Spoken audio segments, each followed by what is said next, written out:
This is the Khmer Times News. My name is Paolo Bonini, and these are your headlines. Border workers return, and there is way more than you would imagine. Stranglers go wild, and a KTK goes down in Sihanoukville. KTK, kidnap, torture, kill. But we start this week with a headline that did not surprise me in any way. But what did really surprise me was the numbers involved. Let's first have a look at that unsurprising headline. Thailand faces labour crisis amidst Cambodia border tensions. Now, that is no surprise. As we all know, flocks of Cambodians cross the border into Thailand every single day, and many of them are employed within the agricultural sector. And here's the truth about that. When this dispute started, people kept asking me, "Do you think, Mr. B, that this will escalate into them closing the borders?" My response was, absolutely not, due to the level of dependency that Thailand has on Cambodian casual labourers. Well, how wrong was I, as not only did the borders close, but a war broke out. But here is the thing that has really surprised me.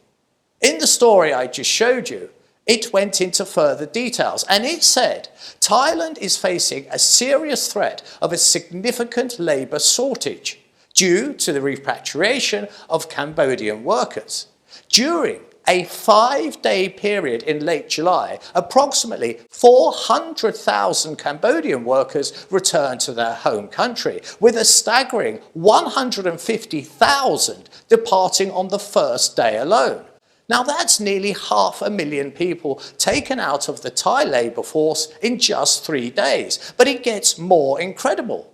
The Director of International Trade at the Thai Chamber of Commerce said that the labour shortage is hurting production, particularly in that agricultural sector, especially in border provinces, where Cambodian workers make up to 70 to 80% of the total workforce. He said, around 500,000 Cambodian workers are legally employed in Thailand. However, when factoring in undocumented labourers, the total number is estimated to exceed over 1 million people. That's over 1 million people taken out of your labour force in a matter of days. It must have been devastating to the Thai agricultural economy. And the river does not flow one way, as these workers contribute 6.5% of Cambodian GDP. So Cambodia is also not benefiting from this exodus. Now, when I said they would never close the borders a couple of months back, I think you can see why. But I also think you can see one of the top priorities at the current talks. That priority will be to get these borders open yet again, so the flow of people and the flow of money will benefit both countries greatly. On this week's Crime Desk, a man slaughters his family in the most bizarre of fashions. Another man strangles in rage. And 2 bodies are found face down in a river.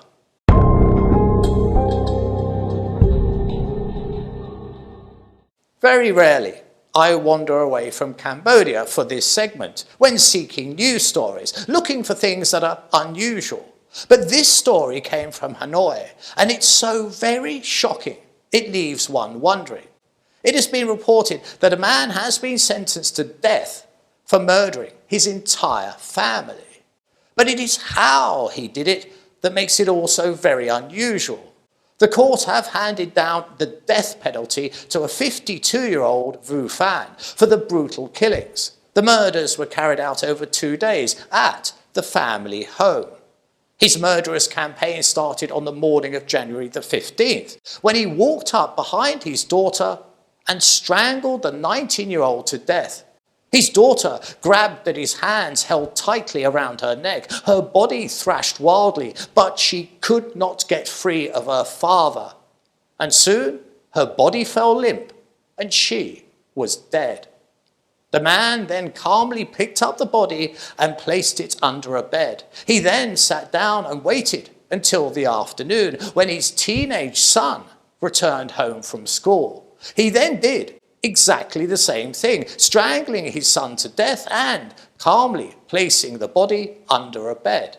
A few more hours passed and his wife returned home. She was also killed at about 11 p.m. and her body was yet again stored. It was then that the killer paused. He slept that night, surrounded by the dead bodies of his family, and on waking, he set out for his final kill. He walked into the bedroom of his bedridden mother, who was 79 years old. She was to be his final victim.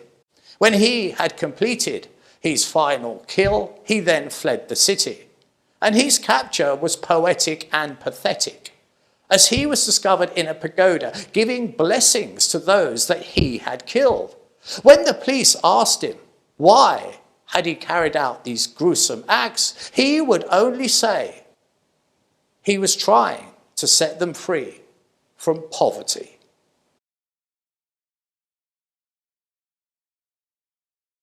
Since we have had one strangler, why don't we have another? And by the way, the collective noun for a group of stranglers is an embrace of stranglers. It's not, but it sounds good. The headline read, "Man arrested for trying to strangle ex-wife." In this case, an extremely jealous man tried to kill his ex-wife after she had a mobile phone conversation with her current husband. The ex-husband felt that the call to her new husband disrupted their dinner, and he felt it only right he should strangle her to death. This man obviously takes dining etiquette to the extreme. A police investigation revealed that the couple had in fact been separated for over 3 years. On the night of the incident, the ex-husband had invited his ex-wife over for dinner. Now, those last words should never be together in the same sentence. You know, ex-wife and dinner. The two were having their dinner when the telephone conversation call came in from her new husband, and it interrupted their meal.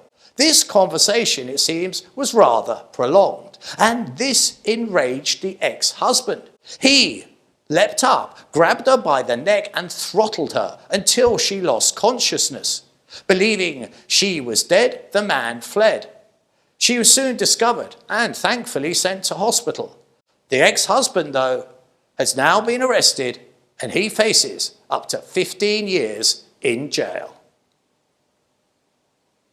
2 bodies have been found decomposed and floating face down in the Tonle Sap River in Kandal province. The rotting corpses were retrieved and they were found to be of a missing Chinese couple. The police swung into action, and it was not long before this headline appeared: 7 men arrested over couple's murder. 7 Chinese men have been arrested after the murder of a couple and dumping their bodies in a river. The men were charged and placed in detention by the Priya Sihanouk Provincial Court. At the hearing itself, it became very clear that the murdered couple had suffered a very long and a very painful death at the hands of their tormentors. Both of the bodies displayed very clear signs of torture, and that torture was so severe and so prolonged, it killed both of them. What happened to this couple is truly horrifying, and the reason for this barbarism was simple. It was yet another kidnap and yet another attempt to extort money.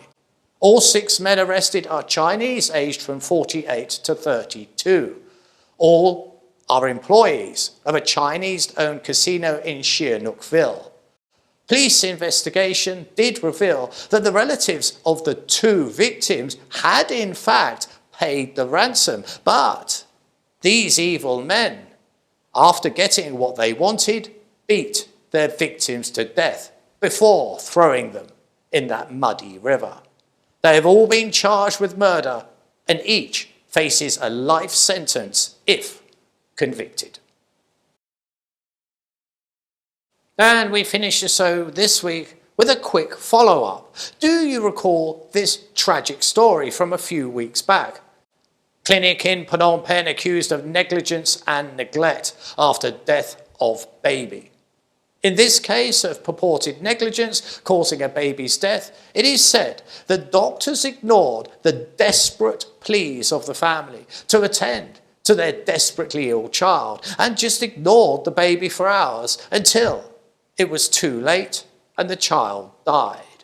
And this story is far from unique. Here is another that I recently covered on how a hospital caused a 17-year-old daughter's death through negligence and lack of professionalism, according to the young girl's mother.